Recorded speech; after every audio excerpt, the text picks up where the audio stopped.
नमस्कार दोस्तों, अभी हम लोग पोस्ट वेल्ड ट्रीटमेंट के बारे में बात करेंगे। पोस्ट वेल्ड ट्रीटमेंट हम लोग जॉब को इसके लिए करते हैं क्योंकि जब भी हम लोग कोई भी जॉब बनाने के लिए जाते हैं तो हम लोग शुरुआत में उसके प्लेट से, पाइप से या जॉब के आइटम्स क्या करते हैं, हम लोग मंगाते हैं। और कोई भी जॉब हम लोग जब भी मंगाते हैं तो उसका हीट ट्रीटमेंट किया हुआ रहता है पहले से ही। जब भी उसका मैन्युफैक्चरिंग होता है तो उसमें क्या होता है, उसमें नॉर्मलाइजिंग या एनलिंग, मतलब टेक्निकल डिलीवरी कंडीशन रहता है TDC डॉक्यूमेंट। उसमें जो कंडीशन में हम लोग मटेरियल बाय करते हैं तो उसमें ग्रे स्ट्रक्चर जो रहता है, माइक्रो स्ट्रक्चर, वो माइक्रो स्ट्रक्चर कैसे डेवलप किया जाता है, नॉर्मलाइजिंग या एनलिंग का जो हीट ट्रीटमेंट है उससे किया जाता है।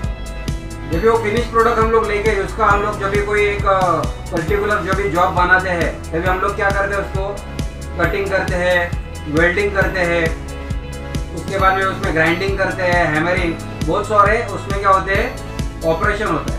वो ऑपरेशन इतने सारे होने के बाद में टेक्निकल डिलीवरी कंडीशन में उसका जो माइक्रो स्ट्रक्चर रहता है वो क्या होता है, चेंज हो जाता है।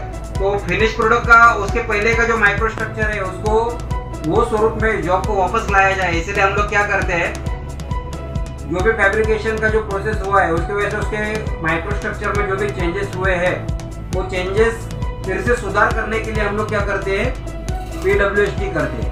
PWST करने के कैसे करते हैं, मटेरियल को हम लोग जब भी फाइनल जब भी जॉब तैयार होता है तभी उसको हम लोग क्या करते हैं, 790 डिग्री सेल्सियस तक जॉब को, उसके थिकनेस है 1 इंच अगर रहेगा तो 1 घंटा, ये रेशो के अकॉर्डिंगली हम लोग क्या करते हैं, जॉब को फर्नेस में हीट करते हैं।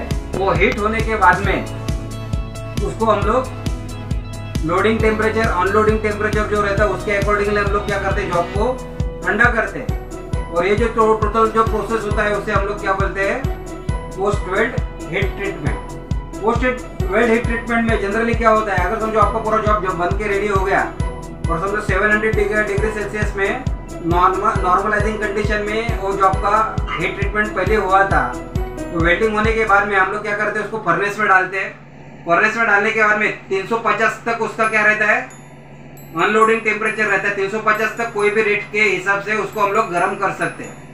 एक बार 350 तक टेम्परेचर हो गया तो 700 डिग्री सेल्सियस तक जाने के टाइम पे उसको 1 घंटे में 60 to 70 डिग्री सेल्सियस के रेशो से हम लोग क्या करते हैं, उसको गर्म करते हैं। मतलब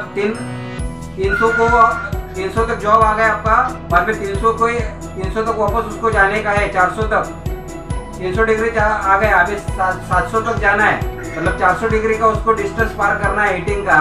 तो उसको 1 घंटे में 60 डिग्री या 70 डिग्री के हिसाब से जॉब को हम लोग क्या करते हैं, गर्म करते हैं।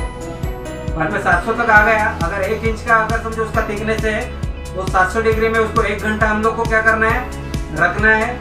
उसके बाद में 700 से लेके वापस 300 तक आपको जो भी आने का है, तो वो जो लोडिंग टेम्परेचर है वो हिसाब से उसको क्या करना है, उसको नीचे आना है।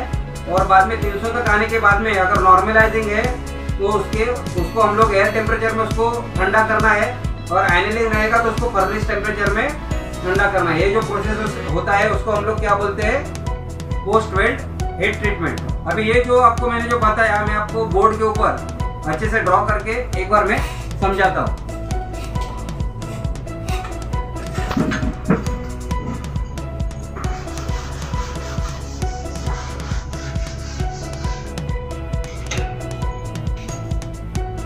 पोस्ट वेल्ड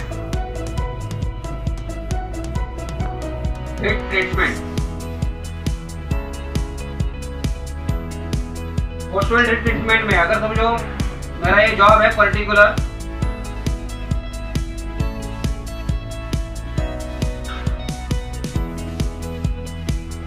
और मैंने समझो यहाँ पे वेल्डिंग किया है और इसका जो थिकनेस है वो है 1 इंच का। और पोस्ट वेल्ड ट्रीटमेंट में आपका जो थिकनेस रहता है 1 इंच के लिए 1 आवर का वेल्डिंग टाइम है, वेल्डिंग टाइम रहता है। अभी समझो मैंने ये आपका टेम्परेचर है,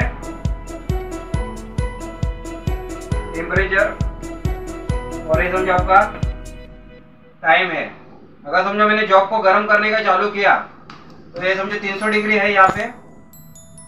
अभी समझो मैंने जॉब को गर्म किया, गर्म करने के टाइम पे 300 तक जाएंगे हम लोग। उसके बाद में 300 पे जाने के बाद में उसको 700 डिग्री सेल्सियस तक जाने का है। अभी समझो ये 400 डिग्री है यहाँ पे, बराबर है।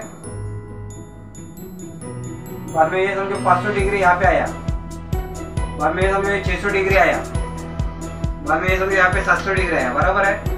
तो 400 डिग्री 300 डिग्री तक जब ये जॉब गर्म होता है तो उसमें टाइम का उसमें कोई ड्यूरेशन नहीं रहता है। लेकिन 300 से लेके 400 तक जाता है तो हम लोग के क्या है 60 to 70 हर्ट्ज के हिसाब से 70 डिग्री पर हर्ट्ज के हिसाब से हम लोग को जाना है, बराबर है। तो हम लोग यहाँ पे हम लोग 370 देते हैं आपको वो एग्जांपल देने के लिए। तो अभी 70 डिग्री तक टेम्परेचर उसका बढ़ता है तो उसको 1 घंटे के हिसाब से वो आगे आगे जाएगा, बराबर है। बाद में 700 तक गया उसका टेम्परेचर, तो यहाँ पे क्या करना उसको 1 घंटे तक उसका होल्डिंग टाइम अपने को रखना है। तो होल्डिंग टाइम रखने के बाद में उसको जब हम लोग ठंडा करेंगे उसको भी फिर 70 डिग्री पर आवर के हिसाब से हम लोग को ठंडा करना है। और ठंडा होने के बाद में जब वो 300 तक यहाँ पे आएगा, अगर नॉर्मलाइजिंग रहेगा तो क्या होगा चिल एयर में उसको हम लोग को ठंडा करना है फर्नेस के बाहर में निकाल के।